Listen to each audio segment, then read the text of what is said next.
This fourth lecture, titled Late Ming Albums, Early Orthodox Shao Mi, my original intention was to devote this fourth lecture in the Gazing into the Past series to an album in the Seattle Art Museum by this late Ming artist, Shao Mi. But although that's still going to be the main topic of the latter part of this lecture, the first part will be about the Orthodox school of landscape in the late Ming and early Qing periods. That is the, later 16th, 17th century, and especially the albums of landscapes that the Orthodox masters produced in this time.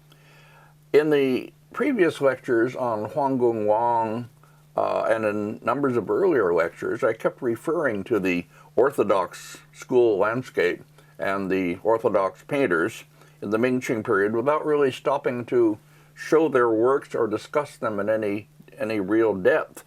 And in that last lecture, I showed a single leaf by Wang Jian, dated 1666, early in the Qing dynasty, which begins in 1634. Well, this time I'll show the entire album, among other things, and discuss, as I say, the beginnings of Orthodox school landscape in China, before going on to this wonderful album by Shao Mi. Here to begin with are 4 fan-shaped album leaves, ink and colors on silk, that Dong Qichang painted in 1596, very early in his long career as a painter. They were shown in the Great Dong Qichang exhibition of 1992 that Weigam Ho organized. I will later have a whole lecture on Dong Qichang and his works, in which I'll talk more about that exhibition and its symposium. The leaves of the album can scarcely be said to be in any style. Dong Qichang is trying to copy these styles of old masters much more closely than he was to do later. Next, please. 2 of the leaves closer up. The one at left is in the style of Mi Fu. A leaf attributed to him that was in the Chinese Art Treasures exhibition is quite similar, and is probably Dong's model. The one at right is probably meant to be in the style of Zhao Lingrong, and we can recognize similarities to the hand scroll by him dated 1100 in the Boston Museum of Fine Arts, which I showed at length in one lecture. Neither of them reveals any attempt to turn the old styles to new purpose, as Dong was to do later. Next, please.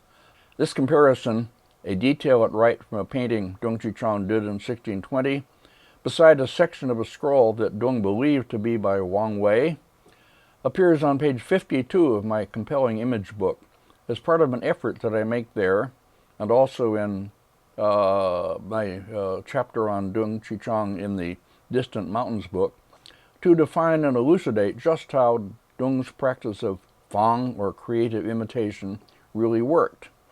These 2 chapters make up, so far as I know, the only serious attempt to deal with the actual practice of Fang, an attempt that necessarily uses a visual approach that others have been reluctant or unable to adopt. So I recommend you read those chapters if you are seriously interested in this practice of creative imitation, as I call it. Next. An important document in understanding this practice of Fang is an album of reduced-size copies of old paintings titled Shaozhong Xianda, or The Great Revealed in the Small. You'll find a discussion of this album on pages 173 to 74 of my Distant Mountains book. The old paintings that are copied in it were owned by Dong Qichang's younger disciple, Wang Jian, who was the youngest of the so-called Four Wangs, who were the principal figures in the early development of the Orthodox school of landscape. Inscriptions by Dong Qichang on the facing pages, as you see. This is one of the leaves copying a landscape by Huang Gongwang. If you watch the previous lecture, you'll recognize immediately what elements of Huang Gongwang's style are in it. Next, please. Another double leaf from this album. Wang Jian, a rich young man, owned the original paintings that were copied for this album, and Dong Qichang wrote inscriptions on the opposing leaves for him. The album is in the National Palace Museum in Taipei. The original painting, this time, was a landscape by Huang Gongwang, copied after one by Dong Yuan. These 2 artists became among the principal forefathers of Orthodox school landscape, and of the so-called Southern school a pseudo-art historical formulation that Dong Qichang devised as a basis for the kind of painting that he and his followers did. The Southern school was made up of the scholar, amateur, and other artists that they admired and took as their forebears. The Northern school, the despised academy and professional artists. They say it's a pseudo-art historical formulation. Next, please. Still a third double leaf from this album, with a facing inscription by Dong, written in 1616. The landscape again appears to be after Huang Wang, or perhaps it's intended as a copy after Dungyuan. Seldom has a school or manner of painting been given such an authoritative and prescriptive basis. It was to persist without serious challenge down into the 20th century as the, quote, right way for scholar-amateur artists to paint landscape. You can read the beginning of the first chapter of my Pictures for Use and Pleasure book for another discussion of it. Next, please. I don't have images of any Wang Shimin album in old styles, but here to represent him is a landscape that he painted in 1660 in the Shanghai Museum. Wang Shimin is probably the least gifted of the Four Wangs as a painter, but he serves as a consolidator of the style.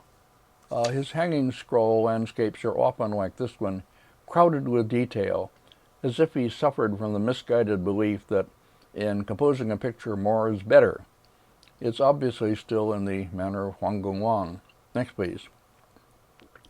I do have good slides, however, of a 12-leaf album by his slightly younger friend Wang Jian, no relation, who was an altogether better painter.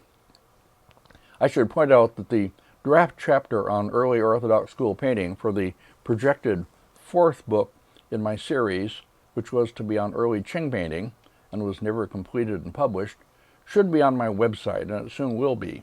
You can read there in the first chapter about all the matters I'm talking about now. This 12-leaf album, painted by Wang Jian in 1666, was once my own. I acquired it in a trade from C.C. Wang. This is the first leaf, obviously in the Huang Wang manner. Next, please. The second leaf, not inscribed as being after any particular old master. There are clearly elements of Huang Wang's style in it, but others associated with the Zhao Mengfu and others. Next, please. Third leaf. Inscribed as in the manner of Hui Chong. Hui Chong, as you may remember, was an early Song master who painted typically river scenes with waterfowl. He was taken up by the late Northern Song literati artists as one of their predecessors because they considered his painting to be poetic. Next, please. Fourth leaf. Inscribed as in the manner of Zhang Guandao, or Zhang Shun, active in the early 12th century, and taken into their list of respected predecessors by the literati artists because he followed Dongran and Juran, the approved models. His own works are rather dull. His name is used for paintings loosely in a Song manner. Next leaf. Next, please. The fifth leaf, another with no old master named in its inscription, but typical of Wang Jian's style. The next. The sixth leaf in the manner of Shu Ming, or Wang Meng. It won't be easy to discern the Wang Meng style in this. The really stimulating features of Wang Meng's paintings are not used by the Orthodox masters, who scrupulously avoided the visually stimulating. Next, please. Seventh leaf, inscribed as in the manner of Zhao Lingrong. No problem seeing the visual references here. Next, please. The eighth leaf, another in the Huang Wang manner. This is the leaf I showed in the previous lecture on Huang Wang. Next. Ninth leaf, again inscribed as being after Hui Chong, and naming a particular work by him, Spring in Jiangnan Chun. With no works by Hui Chong to see, we have no way of knowing what underlies such a painting. Next. The 10th leaf, inscribed with a couplet, 2 7-character lines, no mention of an old master, and a more complex composition than was common in Wang Jian's works. I was sorry to part with this album, but I needed the money. Next. The 11th leaf, manner of Zhao Mengfu, who seems to have worked in a colored manner that underlies paintings of this kind with green hills and richly colored trees. We don't seem to have any extant paintings by Zhao Mengfu in this manner, but we know about it from copies and imitations like this one. Next, please. The 12th and lastly, another in the manner of Wang Meng, also giving the cyclical date in the inscription, which, as I say, corresponds to 1666. So much for this, a better than average example of the common Orthodox school practice of painting landscape albums in a succession of old styles. Next, please. Finally, for Orthodox landscape in this lecture, let me point out that it continues to be the absolute foundation of literati painting practice and connoisseurship down into the 20th century. In the 1930s, the highest level of connoisseurship and collecting was represented by the great collector-connoisseur Wu Fan and his disciples in Shanghai. He's the subject of a fine book by Clarissa von Spee titled Wu Fan, a 20th Century Art Connoisseur in Shanghai, Berlin 2008. Here's a photo of Wu Fan from her book. Born in 1924, he died in 1968, before I could go to China, so I never knew him, except by reputation. Next, please. I did, however, have the privilege of knowing his two leading disciples, Wang Jian, or C.C. Wang, and Xu Bangda, the former long and especially closely. The point I want to make about Wu Fan and his group is that the appreciation and practice of the orthodox mode of landscape painting remains central to these leading figures in Chinese painting connoisseurship of recent times. And it underlies the central belief, which I've cited many times in the words of C.C. Wang, that the highest level of connoisseurship pays little or no attention to the painting as a picture, since Orthodox school landscape is endlessly repetitive in subject. One looks instead at the brushwork, the hand of the artist, the facture, or the making of the painting. Exactly the aspect of it that I stressed in talking about Wang Wang's painting in the previous lecture. In his hands, or his hand, however, it was visually exciting, but in the hands of the later Orthodox school masters it becomes monotonous, at least for me. But that, they insist, is exactly what is admirable about it. It's supposed to be monotonous. Aug. Next. The early paintings of C.C. Wang, of which this is an example, are in the Orthodox landscape manner. Actually here, the manner of Wu Zhen rather than Wang Wang. And an appreciation of this whole lineage of painting remains central to Wang's teaching, as I well remember. Next. Even Victoria Kontag, who was a kind of foreign member of the group during her time in Shanghai in the 1930s, absorbed the doctrine so thoroughly that, although she was never herself a painter, she wrote with deep understanding, perhaps unparalleled in her time among non-Chinese scholars, about Orthodox school landscape painting, as in her 1955 book, Zwei Meister chinesischer Landschaftsmalerei, Two Masters of Chinese Landscape Painting, about Wang Hui and Wang Renqi, as I recall, as well as in her Chinese Paintings of the 17th Century, and an important lecture article that I cited in the 12th and last lecture in the Pure and Remote View series. And the huge effect of these and other Chinese scholars and writers on Chinese painting has been to establish this orthodox doctrine as if it were a central truth about our subject, instead of what it is, the dogmatic belief of a male elite minority within Chinese painting, as I argue in my recent book. But enough about orthodoxy and later Chinese painting. Now back to the late Ming to look at the more attractive alternatives, especially at one of them, the album by Shao Mi. Next. I myself, as many of you know, although I learned this doctrine early on from C.C. Wang and others, have devoted a large part of my long career to trying to shift attention toward the neglected alternatives. For the late Ming, Suzhou school paintings such as Li Shidao's Gazing Out from a Pavilion in the Mountains of 1615, reproduced as the first color plate in Distant Mountains, or Zhang Hong's Zhi Garden album of 1627. I'll be devoting an entire later lecture to that great album. Next, please.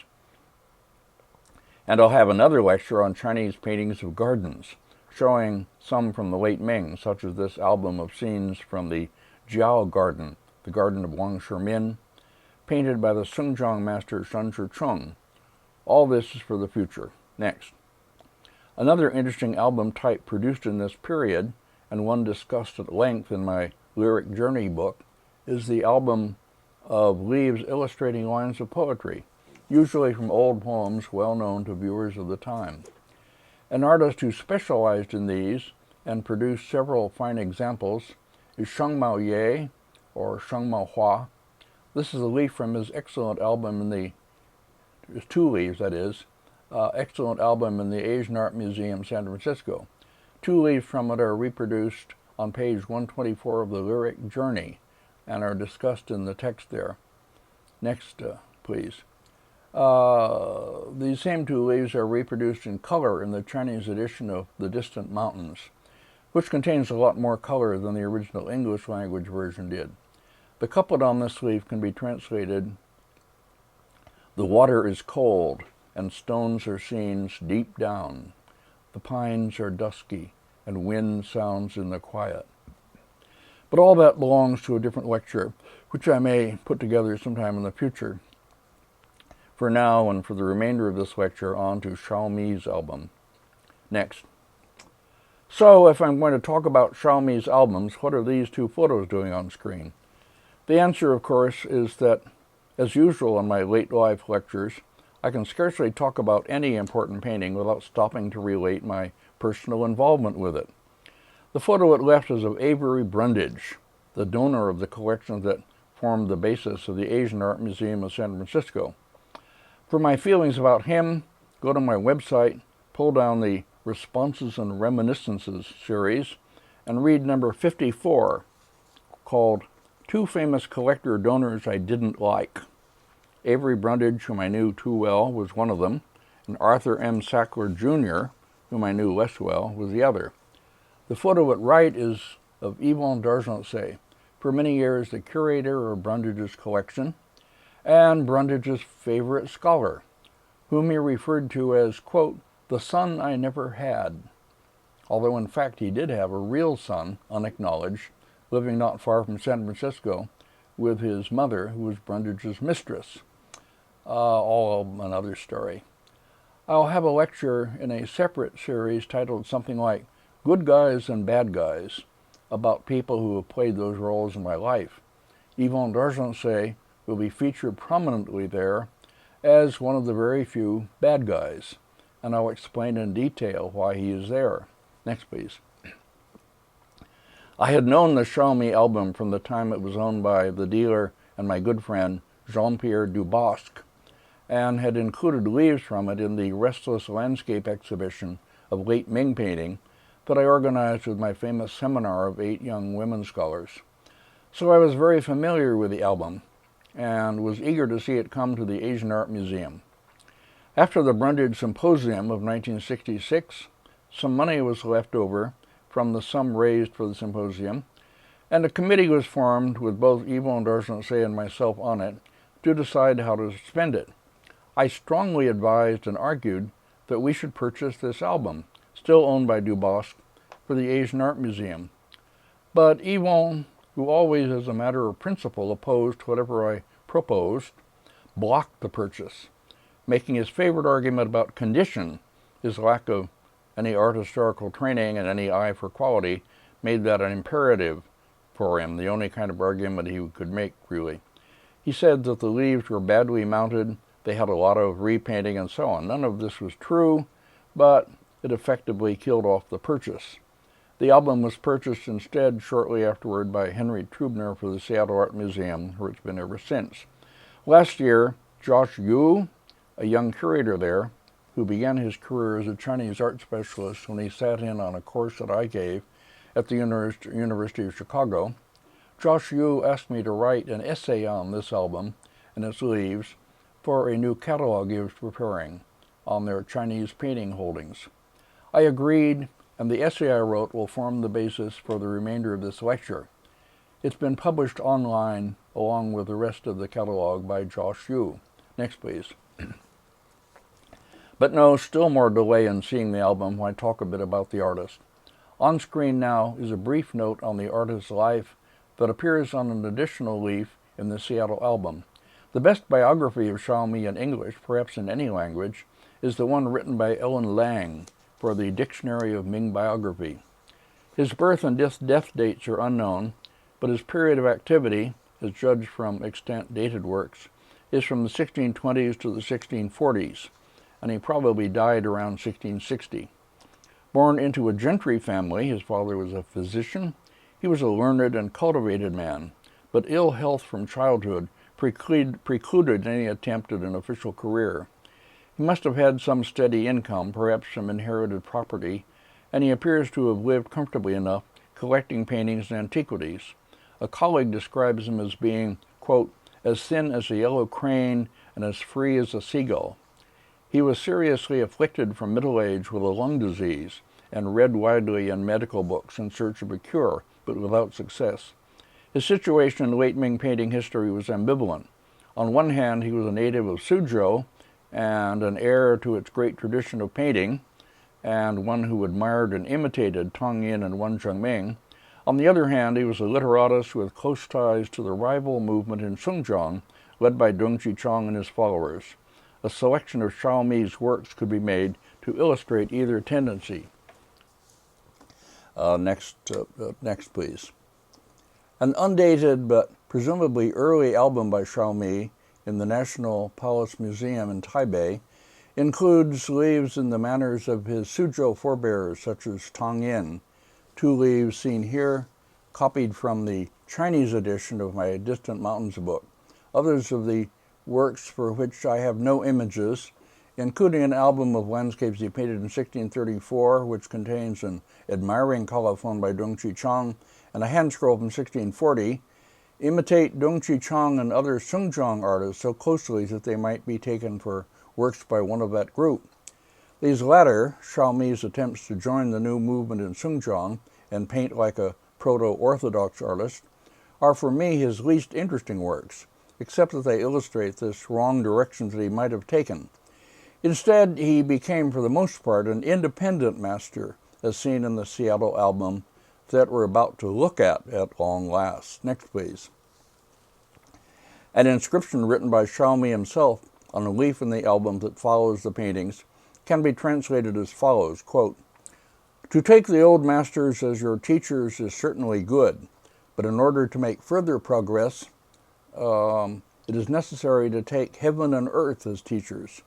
I often return to the mountains and observe the changing clouds and mist in the mornings, and also the singular trees and springs. In gathering it all in the plain silk, I sometimes went forward and sometimes backward. Such are the pleasant diversions of hermits. I painted this album after drinking wine by lamplight. It is not worthy of viewing by people with awakened eyes. The painting leaves of this album, which as I said were done in 1638, reveal him as an independent master, basically unaffected by these new Orthodox developments in Suzhou among Dong Qichang's in his circle, able to invent and imagine freely. His rejection of the Suzhou new orthodoxy was, in my view at least, his salvation as an artist of real originality. Next, please. And that, inventing and imagining freely, is exactly what we can observe him doing in the Seattle album, of which, seen at last, this is the first leaf. The order in which I'll show the leaves is that of the Seattle Art Museum. They are not numbered, and they can be arranged in any order, provided only that the inscribed leaf is the last one. Also, I should say that the details were made by Josh Yu, not by myself. I would have made more and closer in details. Next, please. The couplet written by Shao Mi on the last leaf, seen here in the detail, reads, divine realms where immortals are concealed, I once came in a dream upon these shores. Treatments of these leaves, including those by myself and my students, have offered compositional analyses that try to account for the unsettling effects they have on viewers. Instead of doing that familiar kind of reading again, seriously interested viewers can find those earlier accounts in books, I want to try another approach, one that is suggested by the couplet that Shao Mi inscribed on this last leaf. If these are dreamlike realms where immortals are concealed or dwelling, then are we to imagine visiting them, following pictorial clues that the artist has provided? Does the album offer escape from the mundane world, just as Shao Mi must have longed to escape his real, troubled existence? All the leaves contain some indicators of human habitation or human passage, cliffside paths with railings, steep ascents with stairs, buildings that are, at least to this viewer, often of an ambiguous character, houses, shrines, temples, and always the viewer is confronted and confounded with patterns that disrupt the simple readings, evoking dreamlike effects, removing us from the firmly traversable and easily intelligible real world. Next. This detail shows better these elements in Shao Mi's first leaf.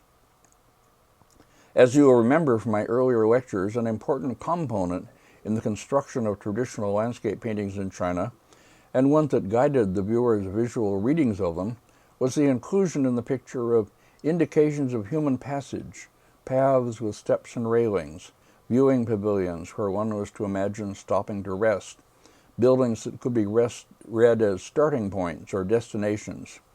Early landscapists took care to lay these out clearly, controlling to some degree the way their viewers read the pictures.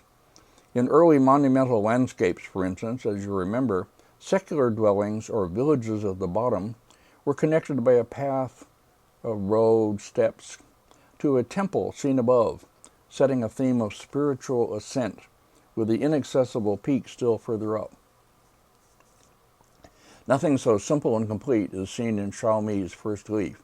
At first glance, it appears to present a visionary image of a double peak rising above clouds, with no sign of human passage or habitation.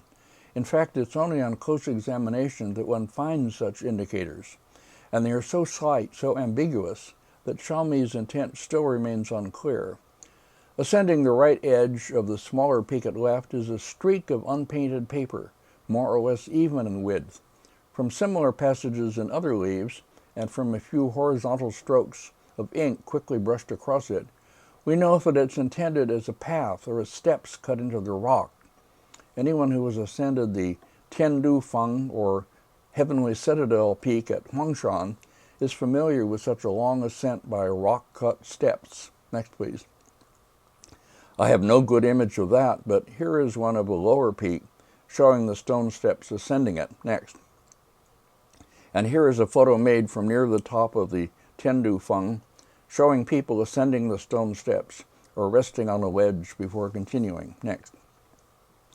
Moreover, in Shao Mi's leaf, at the far end of the flat-topped ledge to the right, over a ravine, is a form one might at first read as a stone mass, but which proves on close examination to be a house. The red roof with triangular end, the fence around it, the paving stones leading to it from the left, leave no doubt of the artist's intent. Are we then to imagine ourselves descending the stone stairway, somehow crossing the ravine, and visiting the house? This is a difficult reading of the painting, but one that seems in the end inescapable. So this is our first glimpse of what Shao Mi means by coming in a dream to divine realms where immortals dwell. Next. The second leaf harks back to a subject and compositional type well known in the paintings of Wang Jian. Next. Wang Jianming's Zhurping temple painting of 1516 is one of many examples one could use. Even the row of tall pine trees in the foreground corresponds. And the two figures play out a familiar Wang Jianming theme. One of them, the recluse, seen seated in his house through the open window, the other approaching on a visit. But Shao Mi disrupts this familiar pattern by tilting the scene, the right side upward, the left downward. The zigzag course of the foreground dike with pines is echoed by the retaining wall across the pond, with the architectural elements of the picture zigzagging more strongly to connect these two, front and back. Even this leaf, most conventional of the album in its subject, ends as unsettling. The next, please. This detail of the middle left section emphasizes the unstable, slanting character of the whole composition. Familiar ways of achieving space and depth, the repoussoir pines, the receding architecture, also disrupt any truly spatial reading of the picture. Next. Leaf 3 is another that is dominated by a sideward lunging rocky mass. Across from it to the left, a torii-like gateway marks the starting point of our imagined passage through the picture. eventually to arrive at the prominent buildings in upper right. A descending path, a plateau with evenly spread marks, perhaps meant as stepping stones, leading to a stone bridge over a waterfall, more marks, and a steep descent. But there the clear indications of passage end, leaving us to make our difficult way across a deep valley and somehow up to where the stone steps re-emerge, just below the plateau with buildings. What we see is presumably a residential compound where we can rest and commune with the occupant, one of the immortals of Shao Mi's inscription. Next, please. The immortal's dwelling, seen up closer. Now we note that an easier access to the plateau on which it's built, a strip of flat blue coming over the mountaintop and downward, is also provided. But the horizontal markings on the ascent below the plateau are clearly intended as stone steps and meant to indicate the main way of reaching it. These visual ambiguities and multiple routes of access further remove the dream dwellings from simple real-world imagery. Next. In Leaf 4, both the impressive residential compound and the approach to it are clearly displayed. The residence is surrounded by knobby-topped ridges, open only in lower left where we are pulled abruptly into the foreground. Steps lead down from an opening in the ridge in upper right, bringing us close to the outer wall of the compound, where we find an open gate through which the noble scholar who lives there has ventured out. Next, please. Leaning on his staff, he stands beneath pines on the shore of a lake or stream. Near him is a stone marker or monument that must have carried some significance for the artist, but is mysterious to us, at least to me. The S-curve of the receding wall above echoes the shape of the ridge in upper left. Between them is a viewing pavilion seen above the pine trees, showing where the occupant and his guests can sit and gaze off at the further scenery. Next. Leaf 5 seems to depict relatively openly the approach to a residence. Most of the lower right area is occupied by water. Two areas of flat shoals, one up close beneath the gate and the other further down, suggest places where someone arriving by boat might come ashore. At the lower one, access to human habitation is indicated by a bridge, a fence, and two entrance gates.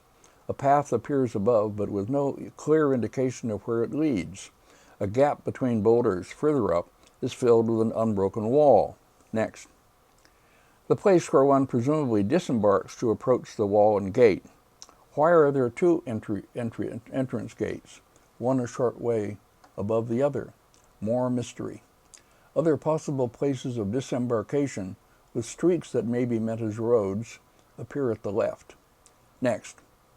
The wall at the top, extending across the opening between land masses, as seen in this detail, has a large gate of its own, through which one would pass to proceed through a grove of tall pine trees and arrive presumably at the dwelling of the immortal of this leaf.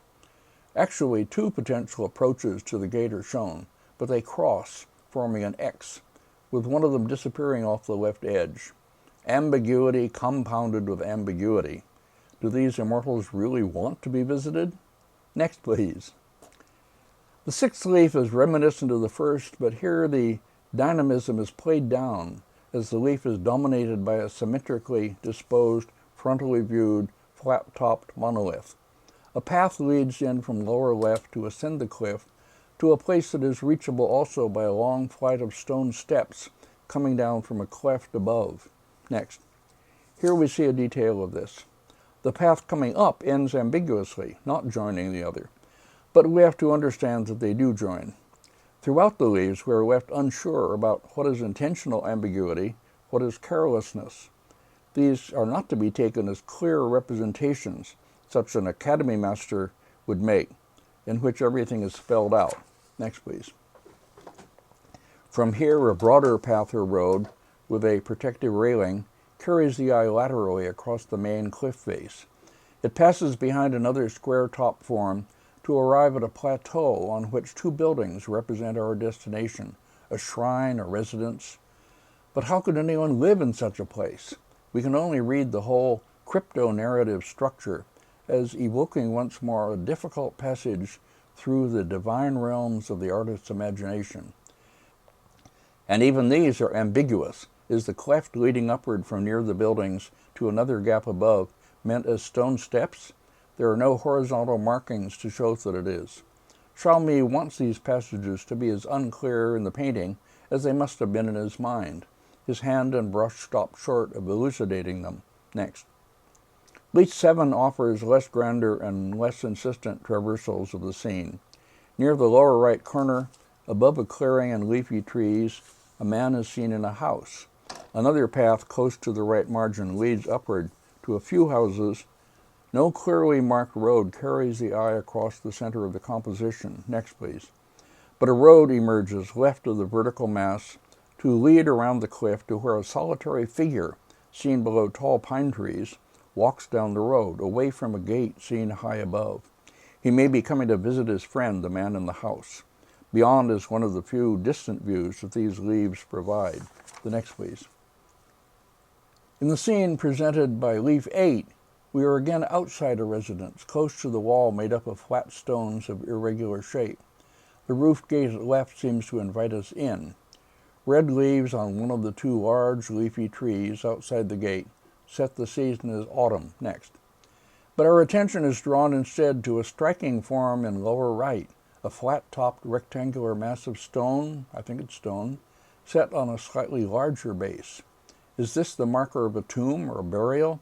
Again, a prominent form that is ambiguous and evocative upsets any conventional mundane reading of the picture. Someone else may recognize what this form is meant to represent. I can't. Next. The gateway in lower left is ordinary enough and not drawn so as to draw our attention. Two tall trees grow in front of it, one wound with vines and with autumn foliage, the other with dark masses of leafage. Next. Seen in detail above, they prove to be elaborated on the surface without showing any structure and depth. Shao Mi is not the kind of artist who can provide that. We can only imagine what a rich, multi-layered experience another kind of artist would have made of this passage. Next, please. Leaf 9 is another of the striking grand-scale scenes that most impress, and one that has been most often reproduced and described. What's immediately unsettling about the composition is the way it all seems to funnel downward, like some unstable mass, into the lower left corner. Much of the lower right is hidden by fog, which drifts also across the ridge of hills at the top. The next. The main residence here, an impressive multi-story complex of buildings, is located on a flat area just below this. Lesser buildings are glimpsed through breaks in the fog at right. Depictions of large retirement residences in Chinese paintings of this kind, seen here, are often accompanied by clusters of smaller houses outside. Living in proximity to simpler folk is part of the reclusive ideal. How one reaches this immortal's dwelling is relatively clear. A broad road leads in from upper left, skirting the hills to arrive at a prominent structure located near the exact center of the picture, a gateway or maybe a covered bridge beneath tall pine trees. There one can pause to gaze at the waterfall or make one's ascent by some path not marked but imagined up to the residence. Next, please. Always, however, the bottomless gorge into which the waterfall drops seems to pull at one's attention and one's unsettled imagination, disrupting the stability that the dwellings and their settings establish. This is one of the most effective of the leaves in the way it encourages and confounds comfortable readings. Next. On the 10th and last leaf, the inscribed couplet draws attention away from the mountaintop scene, which is accordingly simpler, with only the barest indications of passage and no marker of destination. It's as if we are now departing, not arriving. A railing at the center bottom, marking the presence of a road, continues briefly across a gap in the overhanging mountaintop mass, leading where? Upward to some unseen higher destination, or leftward around the rocky mass. The pale ink-washed silhouettes of distant peaks draw our eyes, but offer no firm purchase. We are left visually uninformed, deprived of a resolution to this final dreamlike journey into a divine realm. Seen this way, studied at length and in detail, the 10 leaves of Shao Mi's album offer visual experiences that must, I believe, have been quite new to viewers of the late Ming.